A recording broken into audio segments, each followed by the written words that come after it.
Hi guys, this is Artem from Android Police, and today I'm going to be reviewing the Samsung Galaxy Tab 10.1 keyboard dock. Now this is not a Bluetooth keyboard, this is a regular keyboard.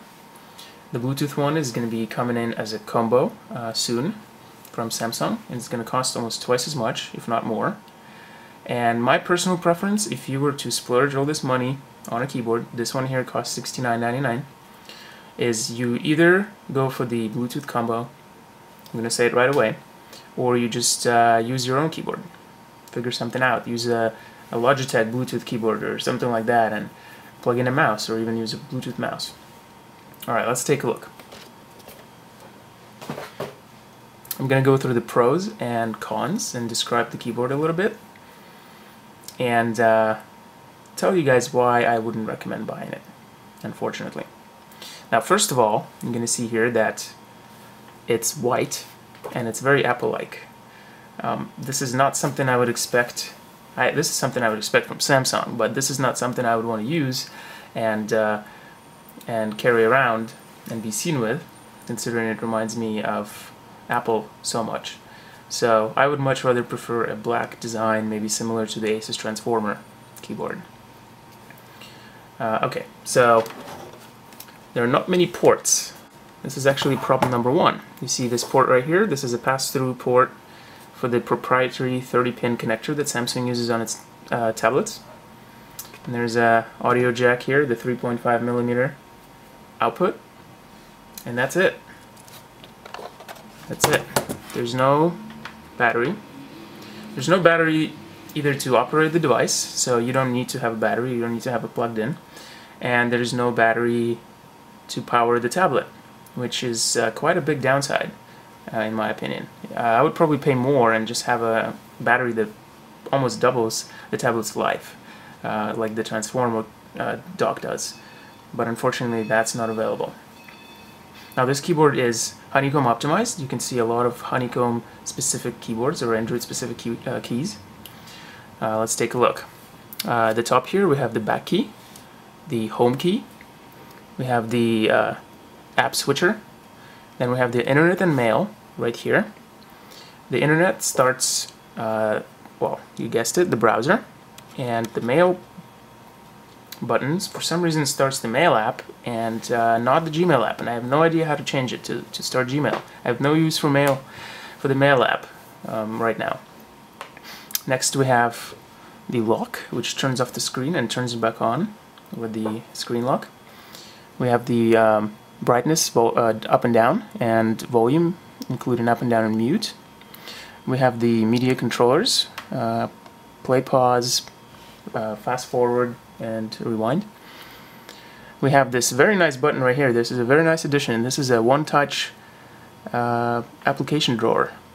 And then here we have the menu button.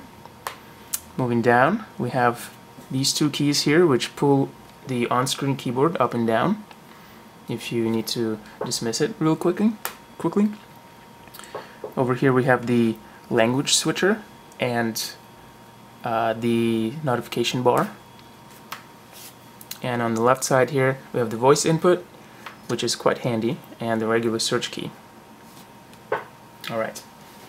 Now, throughout my daily use, do I really need all these keys? Or if I already have to touch the tablet once in a while to navigate apps and to move screens around, do I really care enough to have all these extra keys and pay $70 for having them? My answer would be no. I think a regular keyboard, with a regular keyboard, like the one from Logitech, you will not miss much. Sure, it's nice to have a voice input and the app drawer, but you can just use the key, you can use your fingers. Okay. So those were pretty much all the positives. There are some keys actually that are missing. This is moving on to the negatives now. There's no home and end key. There's no forward key. There's a back key right here, but if you want to move forward, there is no forward key. And to rectify the absence of home and end buttons, you can use these shortcuts that I found: Control left and Control right. And if you want to do Control home and Control end, which usually jumps to the beginning or the end of the document, I found that you can use Control up and Control down. Okay. Now, more negatives. Only the Samsung's tablets that use this interface right here, the 30 pin, are going to be compatible with this keyboard. So if you buy another tablet, if you upgrade to a different model, to a different manufacturer, there's a chance that it won't be compatible. So do you really want to spend 70 bucks on a keyboard that's made for only one or two or maybe a couple devices? I surely don't. Let's see. So once you let me actually use it.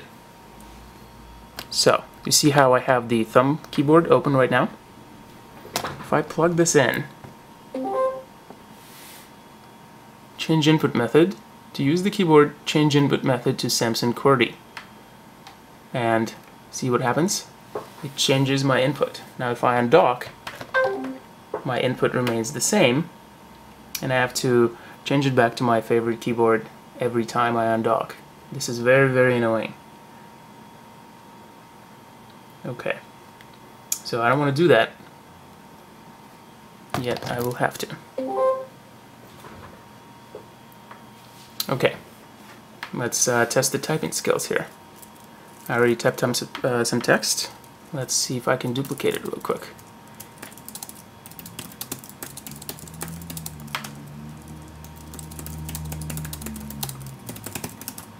Alright, not too bad. I found that I can type just as fast as I can using a regular keyboard. I pretty much don't see any other downsides to typing, except sometimes when trying to hit backspace I end up clicking menu, which is really kind of annoying, or even worse, the app drawer. But just have to know that they are there and try to avoid them. Oh, and by the way, I forgot to mention there's a little caps lock indicator right here. This is not an indicator whether the keyboard is on or off. This is just the caps lock.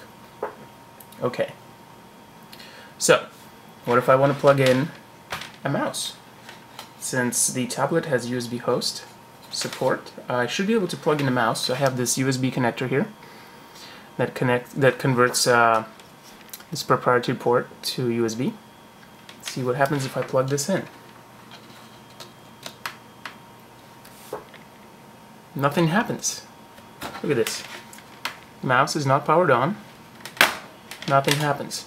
And if this was the first time I plugged it in after boot, I would have seen the message that says you cannot use this high-powered device. And in fact, not only can I not use the high-powered device, a mouse, I can't use the keyboard anymore either. The keyboard is dead until I replug the tablet. Even if I unplug the mouse. Useless. Completely useless. I don't know if it's a bug or some sort of a power fluke, but things just don't work. There we go. Now everything's working again. Now, there are no alternative ports. There's no USB, no HDMI.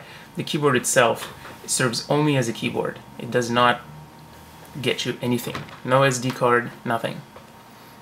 This is a big downside, in my opinion, for 70 bucks. As I mentioned, there's no battery like in the Transformer, so you don't get any kind of benefit to your battery life by plugging it in. You can't double it. In fact, it'll probably run down a bit faster with it plugged in. So, little things, this is a minor negative, but little things that kind of make me think that Android is still not optimized for keyboard docks is if I want to delete an email in Gmail, I want to press the delete key, yet nothing happens. I have to navigate the menu or just use my finger and press delete. And a lot of the conventions that you're used to on your desktop or your notebook are just not present. This is not strictly Samsung's fault. This is more of an Android gripe, and I hope it's going to keep improving in the future. Now these guides here, if you take a look, if you want to put this keyboard in your bag, look at the profile. It's going to double the keyboard's thickness. It's going to probably scratch something in your bag as well.